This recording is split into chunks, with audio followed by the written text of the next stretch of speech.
পূর্বস্থলী ২ নম্বর ব্লকের অন্তর্গত নিমদহ গ্রামে শ্রী শ্রী গৌরাঙ্গ মহাপ্রভু মিলন তীর্থ সংঘের উদ্যোগে অনুষ্ঠিত হল রথযাত্রা উৎসব। এবছর এই উৎসব চতুর্থ বর্ষে পদার্পণ করেছে। আয়োজকদের সূত্রে জানা যায়, অতীতে এই এলাকায় রথযাত্রা অনুষ্ঠিত হলেও দীর্ঘদিন তা বন্ধ ছিল। পরবর্তীতে ৪ বছর আগে পুনরায় এই রথযাত্রার সূচনা করা হয় এবং তারপর থেকেই প্রতি বছর নিয়মিতভাবে এই উৎসব পালিত হয়ে আসছে। রথযাত্রাকে কেন্দ্র করে এদিন এলাকা জুড়ে ছিল উৎসবের আবহ। বহু ভক্ত দর্শনার্থীর সমাগমে মুখরিত হয়ে ওঠে নিমদহ গ্রাম। এদিনে রথযাত্রা উৎসবের শুভ সূচনা করেন পূর্বস্থলী উত্তর বিধানসভার বিধায়ক গোপাল চট্টোপাধ্যায়। তিনি রথের দড়ি টেনে আনুষ্ঠানিকভাবে যাত্রার সূচনা করেন। অনুষ্ঠানে উপস্থিত ছিলেন কাটোয়া সাংগঠনিক জেলার সম্পাদক মানিকলাল সাহা সহ অন্যান্য বিশিষ্ট ব্যক্তিবর্গ। ধর্মীয় ভাবগাম্ভীর্য, ভক্তদের উৎসাহ ও মানুষের স্বতঃস্ফূর্ত অংশগ্রহণে এদিনের রথযাত্রা উৎসব সফলভাবে সম্পন্ন হয়।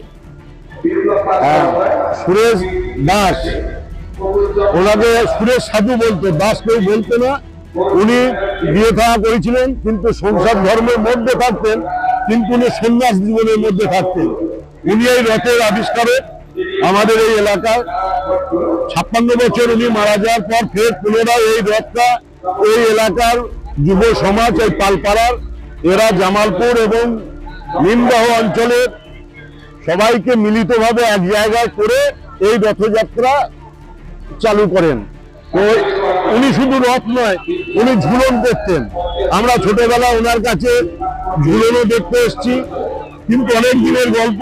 উনি মারা গেছেন এবার ৫৭ বছর, ৫৭ পরে পদার্পণ করলো। এরপর থেকে বেশ কিছুদিন ওই গ্যাপ বন্ধ। তারপর থেকে আবার এই রথযাত্রা দিনের দিন এটা উত্তরোত্তর বৃদ্ধি পাচ্ছে, বিভিন্ন লোকের সহযোগিতা এবং জগন্নাথের আশীর্বাদ। হ্যাঁ, আর সেটা যদি আমাদের আরো বৃহৎ আকারে করার ইচ্ছা আছে, এবং সেটা ওনার আশীর্বাদে এবং আমাদের ভক্তদের সহযোগিতায়। আমার নাম প্রবীর ব্যানার্জি, আমি বুড়াঘাট মন্দির কমিটির সেবায়িত।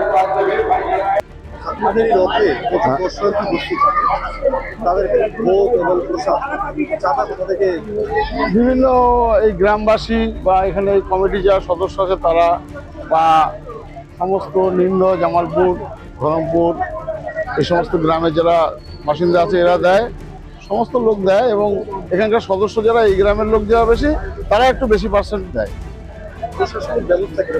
ভালো থাকে। ওতে আমাদের প্রশাসনা থানা থেকে লোক আছে, আবার সিভিক পুলিশ আছে।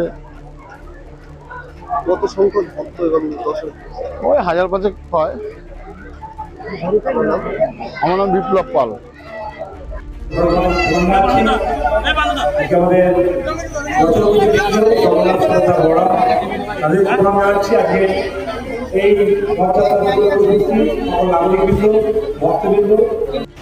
পূর্বস্থলী থেকে অর্থ চক্রবর্তীর রিপোর্ট, রূপসী বাংলা মিডিয়া। আপনারা দেখছেন রূপসী বাংলা মিডিয়া। এখন একটা ছোট্ট বিরতি, ফিরে আসছি বিরতির পর। পুরুলিয়ায় পাত্রপাত্রী যোগাযোগের একমাত্র বিশ্বস্ত প্রতিষ্ঠান বিবাহ পরিচয়। আপনার মনের মতো জীবনসঙ্গী খুঁজতে পাশে রয়েছে বিবাহ পরিচয়।